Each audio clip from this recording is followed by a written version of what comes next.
Hi friends, నేను మీ Ali Hussain advocate Ali Hussain ప్రేక్షకులకి స్వాగతం. ఈరోజు మన సబ్జెక్ట్ చాలా వరకు సోషల్ మీడియా కావచ్చు, ప్రభుత్వాలు కావచ్చు, లేదా లీగల్ కావచ్చు, పబ్లిక్కి ఫ్రీ లీగల్ సర్వీస్ ఏ విధంగా పొందాలో ఇంతవరకు తెలియడం లేదు. ఈ ఫ్రీ లీగల్ సర్వీస్ని ఎలా పొందాలి? How to get free legal AIDS. How to get free legal AIDS, free legal సర్వీస్ని ఎలా పొందాలి, ఎవరు దీనికి అర్హులు, ఎలాంటి వారు ఫ్రీ లీగల్ ఎయిడ్స్ని పొందవచ్చు అనేది నేను ఈరోజు మీకు క్లియర్గా చెప్తాను. న్యాయం దృష్టిలో అందరూ సమానమే. ధనికులు, పేదవారు, ఈ కులం వారు, ఆ మతం వారు ఎవరు కూడా చట్టంలో అతిథులు కాదు. చట్టం ఎవరికి చుట్టం కాదు. చట్టం దృష్టిలో, న్యాయం దృష్టిలో అందరూ కూడా ఈక్వల్. మరి కొంతమంది ఏం చెప్తారంటే డబ్బున్న వాడికే న్యాయం ఉంటుంది, డబ్బులు లేని వాడికి న్యాయం ఉండదు.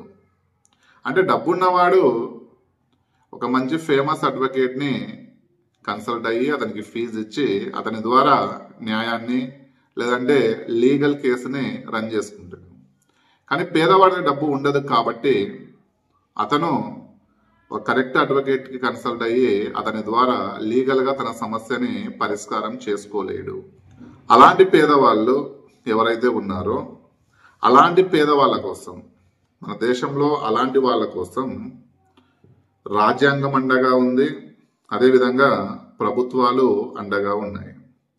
రాజ్యాంగం 1976వ సంవత్సరంలో రాజ్యాంగంలో ఆధికరణ 39A యాడ్ చేసి రాజ్యాంగంలోని ఆధికరణ 39A ప్రకారం ఎవరైతే 1 లక్ష కన్నా తక్కువ ఇన్కమ్ ఉంటుందో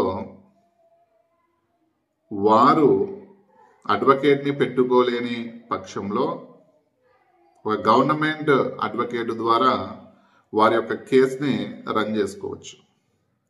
మరి గవర్నమెంట్ అడ్వకేట్ని ఏ విధంగా కన్సల్ట్ అవ్వాలి? ఏమన్నా డాక్యుమెంట్స్ ఏమైనా సబ్మిట్ చేయాలా? లేదు గవర్నమెంట్ అడ్వకేట్ని మనము మన కేసు కోసం నియమించుకోవాలి అంటే దానికి ఏమైనా ప్రాసెస్ ఉందా అంటే, first of all me case ఏంటి, మీరు దేనికోసం న్యాయాన్ని పొందాలనుకుంటున్నారు, దేనికోసం మీరు కోర్టుకు రావాలనుకుంటున్నారు, ఎవరి వల్ల మీతో అన్యాయం జరిగింది, ఎవరి వల్ల మీరు అన్యాయం అయిపోయారు, ఇది మొత్తం కూడా మీరు ఒక అఫిడవిట్ని రెడీ చేసి, అంటే మీరు దేనికోసం న్యాయం పొందాలనుకుంటున్నారో దానికి ఒక అఫిడవిట్ రెడీ చేసి ఆ అఫిడవిట్ వెనక మీ కేసుకు సంబంధించిన డాక్యుమెంట్స్ మొత్తం సబ్మిట్ చేసి మీరు మీ జిల్లాలో ఉన్న న్యాయ సేవా అధికారి సంస్థకి అఫిడవిట్ కమ్ డాక్యుమెంట్ని సబ్మిట్ చేయవచ్చు.